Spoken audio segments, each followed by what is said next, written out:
Bueno, vamos a dar la retroalimentación respecto de la lectura de esta parte del libro de Derecho Administrativo del doctor Fernández Ruiz, se llama El control de la administración pública, que, bueno, ya habíamos pedido que hicieran la lectura y lo estuvimos comentando y revisando para que tuvieran un mayor eh, conocimiento y, bueno, mayor elemento para discutir y para escribir su ensayo. Bueno, de inicio es un tema central en la materia de auditoría gubernamental. ¿En qué sentido? Bueno, primero que al tratarse de auditoría gubernamental, pues vamos a revisar justamente al gobierno, al Estado mexicano.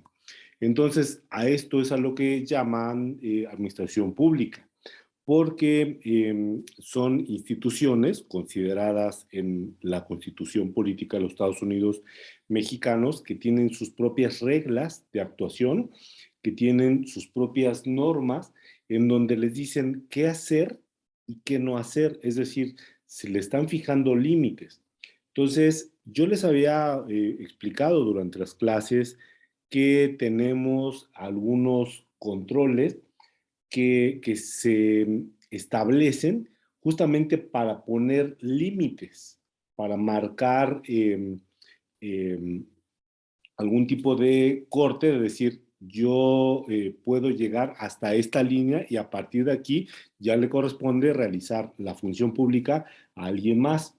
Entonces, para que no haya excesos, para que no haya alguna institución que pretenda adelantarse y decir, yo voy a tomar estas funciones, como nadie las hace, pues yo las voy a hacer, aunque no me las hayan asignado en la Constitución o en las propias leyes.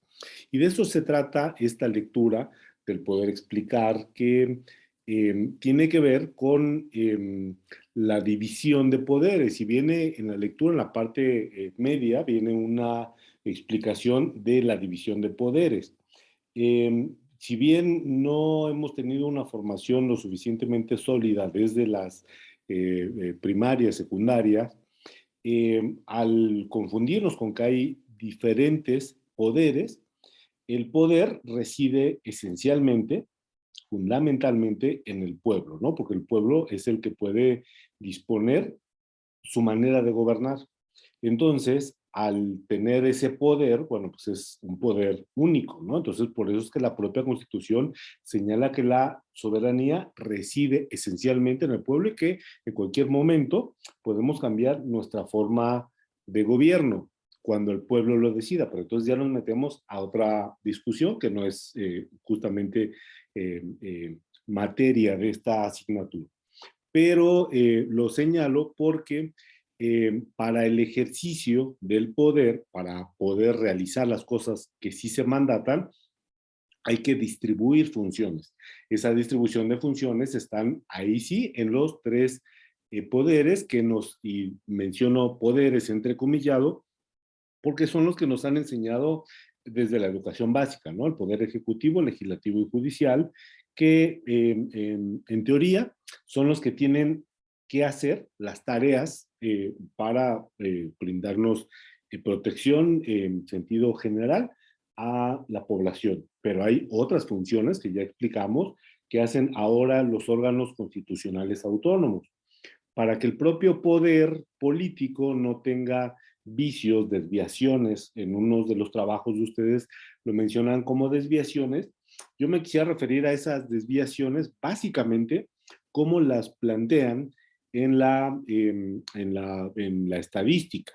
Hay un dato medio en donde debemos de acercarnos hacia esa tendencia, y cuando presentamos desviaciones significa que nos estamos alejando de ese dato medio. Entonces, ese dato medio, para el caso de la administración pública, es la ley. Cuando alguien excede, entonces debe de haber otro alguien, y cuando digo alguien es otro tipo de sujeto con poder que le marque un límite.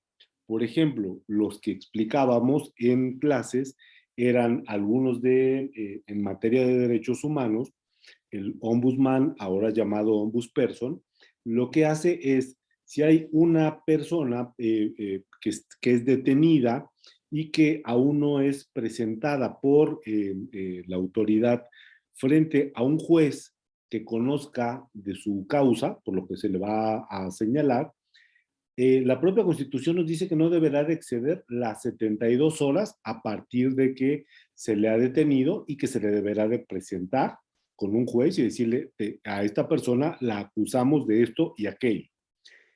Si se exceden las 72 horas, estarían violentando la Constitución.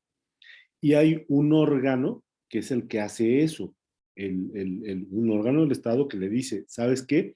No te pases porque la Constitución prevé que hay un límite y tú estás adelante de ese límite, es decir, te estás excediendo. Estos son los controles que yo quiero que identifiquemos, porque a partir de aquí vamos a revisar los controles internos y los externos, en particular el de la Auditoría Superior de la Federación. No solamente porque en este texto, en este párrafo último de la página 263, habla sobre la vigilancia, fiscalización, que esto sí es materia de nuestra asignatura, o control, verificación, comprobación y evaluación de las actividades de los órganos, dependencias y de los servidores públicos sobre todo, ¿no? Cuando están relacionados con manejos de fondos, valores o recursos. Pero no solamente eso, yo quería que revisáramos, porque además ustedes, como son estudiantes del último semestre de Contaduría Pública, van a tener que tramitar seguramente durante su vida profesional algunos temas en materia fiscal. La Procuraduría Fiscal, los tribunales de justicia administrativa, son quienes pueden llegar a conocer, y también los recursos administrativos, ¿no? Cuando se solicitan algunos de reconsideración para que el superior jerárquico revise, haga una autorrevisión de su actuar, ¿no? Entonces puede corregir o ratificar. Eso por eso me parecía que es sumamente importante. Bueno, ya vimos que hay dos sujetos que son quienes van a participar, el activo y el pasivo. El activo es el que va a estar todo el tiempo requiriendo información. Oye, ¿cómo vas? Ahora entrégame la cuenta pública. Oye, ¿por qué hiciste esto o aquello? Y el pasivo, pues es el que responderá, es decir, el auditado. El control externo, bueno, pues nos hablaba entonces de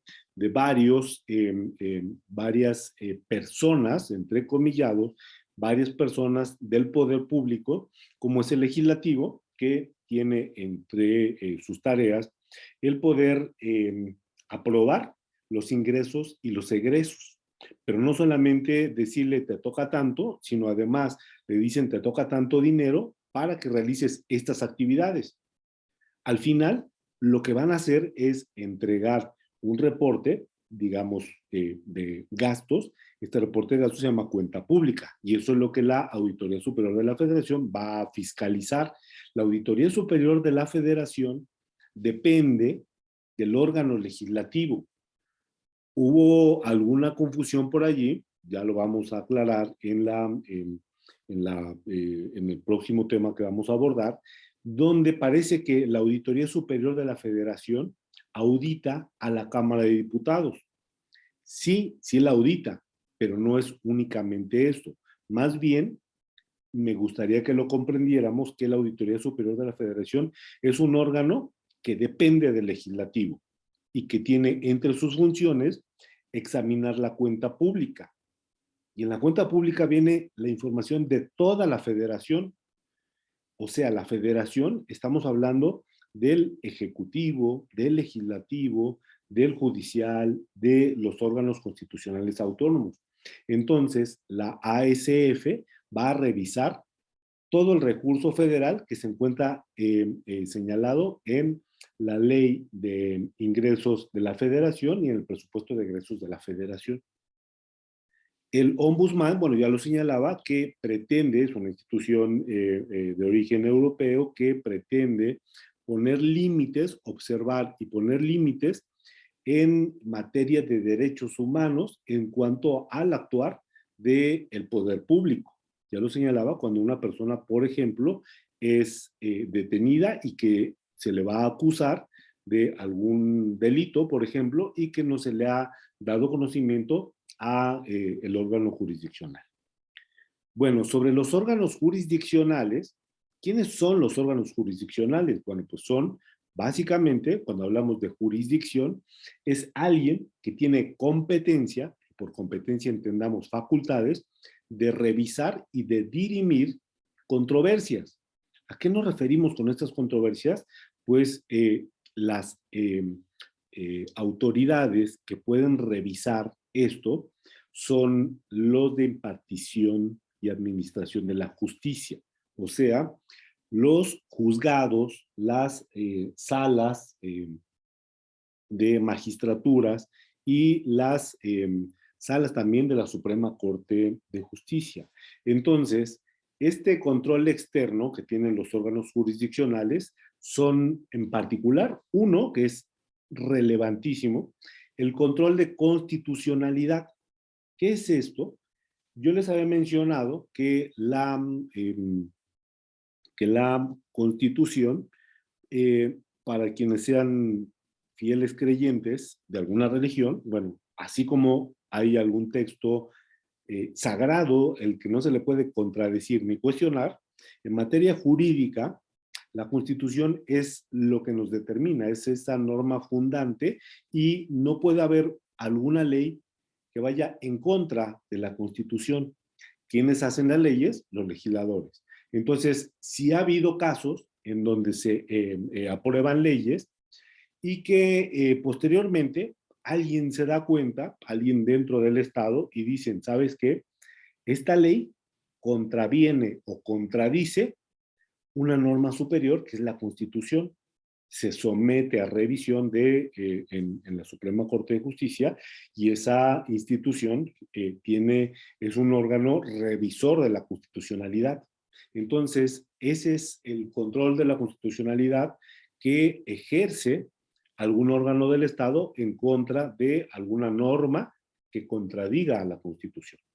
Y el control de la legalidad, bueno, pues tiene que ver con que se puede hacer por algún tipo de recurso, por ejemplo, el de el juicio de amparo, que ya habíamos estado hablando durante clase, que lo que está haciendo en este caso el juicio de amparo es suspender, por eso es que a veces se le conoce como suspensión o juicio de garantías, para decir, ¿sabes qué? Mientras tanto, mientras se resuelve el tema de fondo, mientras no se le aplica la ley porque hay un juicio de amparo que le está protegiendo. Hagan de cuenta como si se le pusiera pausa a alguna instancia sancionadora. Ese es el juicio de amparo en materia administrativa. Entonces ahí tenemos un control de legalidad. El contencioso administrativo básicamente lo que hace es revisar cuando algún acto de autoridad, creo que les habré contado en alguna situación, yo interpuse como particular un juicio ante el contencioso administrativo porque una autoridad de la Ciudad de México me impuso un acto de autoridad, me clausuraron un negocio que yo tuve de manera ilegal e ilegítima, entonces yo interpuse un juicio para decirle, ¿sabes qué? La autoridad de la Ciudad de México tal fue omisa en esto y en lo otro. Yo presentaba las pruebas y entonces, bueno, los tribunales, el Tribunal Contencioso, los revisaba, le decía, mira, el particular, Juan Carlos Briceño, está haciendo esto. Y después la autoridad que me suspendió, lo que estaban revisando era, a ver, iban contestando lo que yo hacía. Se hizo ese juicio, que así son básicamente los juicios, se van abriendo etapas, uno va ofreciendo pruebas y al final, ya que tienen desahogadas todas las etapas, el tribunal resolvió y dijeron, el particular, Juan Carlos Briceño, tiene razón, autoridad, cancélale su clausura y ordénese la reapertura, ¿no? Entonces, ese es el juicio que se lleva ante el Tribunal Contencioso Administrativo, donde básicamente lo que se les está señalando es buscar la nulidad de algún acto. Después empezamos a revisar, bueno, esta parte de la jurisdicción administrativa, donde el propio Estado tratará desde la propia administración pública, el realizar alguna corrección o en todo caso confirmación del acto que se esté reclamando. Por ejemplo, me impone una multa el SAT. Entonces el SAT me dice, ¿sabes qué? Te vamos a multar porque no presentaste la declaración o el pago de tal concepto. Y yo puedo decir, ya llegó la multa, eso es un acto de autoridad, sí es un acto de autoridad que yo voy a tratar de combatir. ¿Por qué? Porque yo tengo manera de comprobar que sí lo realicé. Entonces voy con la autoridad a decirle, ¿sabes qué? Revisa, porque tú dices, suponiendo que hoy 28, me dices que hasta esta fecha yo no he presentado tal declaración de impuestos y yo tengo que quizá el 27 la presenté. Tengo cómo comprobar y voy a decir, ¿sabes qué? Ahí hubo un error o alguna omisión. Entonces voy a pedir que corrijas y pueden corregir o en todo caso pueden confirmar lo que ya se haya determinado. Ese es otro mecanismo de control y eso me parece que es relevantísimo para que lo puedan ustedes eh, eh, considerar. Lo que viene más adelante, lo que estoy ahora pasando, bueno, tiene mucho que ver con el proceso administrativo en tribunales, cosa que, bueno, no es justamente esta materia, pero sí me gustaría que quedara claro, primero, que estos son algunos de los órganos externos de control, estos que acabo ahora de señalar. Me quiero ir un poco más adelante porque hubo uno que quizá no todos llegaron al final de la lectura, cosa que tuvieron 2 semanas para realizarla, pero el control interno, porque es otra parte que vamos a revisar y que, bueno, si no hicieron la lectura completa, bueno, pues ya van a tener un poco más de días para realizarla. ¿Cuál es el control interno? El control interno lo realiza en la administración pública una dependencia, y se llama dependencia porque forma parte de la administración pública centralizada. ¿Qué quiere decir esto? Quiere decir que esta dependencia es, valga la redundancia, dependiente del Poder Ejecutivo. Significa que a esta dependencia la nombra y la quita el Poder Ejecutivo. La propone, es una propuesta, son cambios que se hicieron en la reforma constitucional de 2015-2016 en materia anticorrupción, pero que lo que ahora están haciendo es proponer, el presidente propone y la Cámara de Senadores aprueba, al igual que el nombramiento del procurador fiscal, igual que el nombramiento del secretario de Hacienda o secretaria de Hacienda, lo que hacen es votarlo para que el nombramiento tenga el respaldo del Congreso de la Unión. Entonces, esta Secretaría de la Función Pública tiene sus facultades en la Ley Orgánica de la Administración Pública. Recordemos que las leyes orgánicas las aprueban los congresos y además estas leyes orgánicas, pues lo que nos señalan son las facultades, las atribuciones que tendrán para este caso la administración pública. Y en su artículo 37 de esta ley le señala a la Secretaría de la Función Pública básicamente que le corresponde el control interno, que tienen que hacer normas para mejorar el funcionamiento de la administración pública, que se van a coordinar en un sistema anticorrupción en donde participan ellos, pero también participan otras instituciones como la Auditoría Superior de la Federación, donde también nos señala que además de revisar la administración pública, también revisaría la Procuraduría y finalmente la Fiscalía General. Haría también la Secretaría de la Función Pública toda una serie de normas para profesionalizar la administración pública federal y también para poder coordinarse con la Secretaría de Hacienda para poder revisar y examinar el gasto público. Pero también parte muy importante es que le corresponde a la Secretaría de la Función Pública designar a los órganos internos de control, y algo sumamente relevante es que eh, dirigirá las políticas de compras públicas que realice la Administración Pública Federal.